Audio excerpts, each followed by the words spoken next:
नाम का बोध होता है। नाम नाम बोले तो తెలియజేసేది।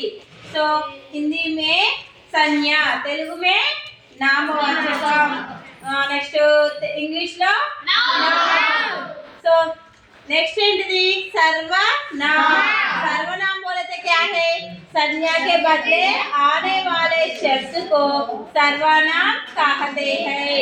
संज्ञा के बदले आने वाले, संज्ञा के बदले आने वाले बोले तो क्या है, సంజ్ఞ తర్వాత వచ్చేదాన్ని, సంజ్ఞ తర్వాత అంటే పేరుకి బదులుగా వాడేదాన్ని ఏమంటారు, సర్వనామం అని అంటారు తెలుగులో, అవునా? హిందీలో ఏమంటారు, సంజ్ఞాకే బదులే ఆనే వాలే శబ్ద అని అంటారు। అర్థమైందా?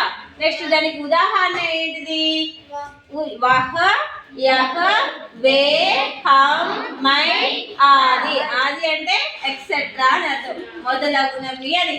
అర్థమైందా?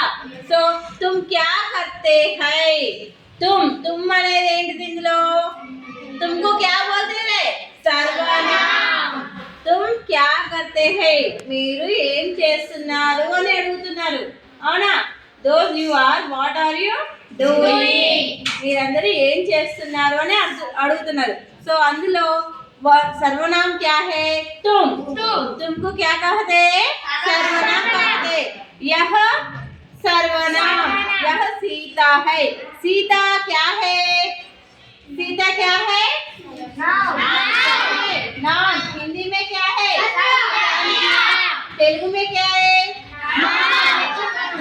सर्वनाम क्या है इसमें, यह सर्वनाम को हिंदी में क्या बोलते, सर्वनाम बोलते, तेलुगु में क्या बोलते, सर्वनाम।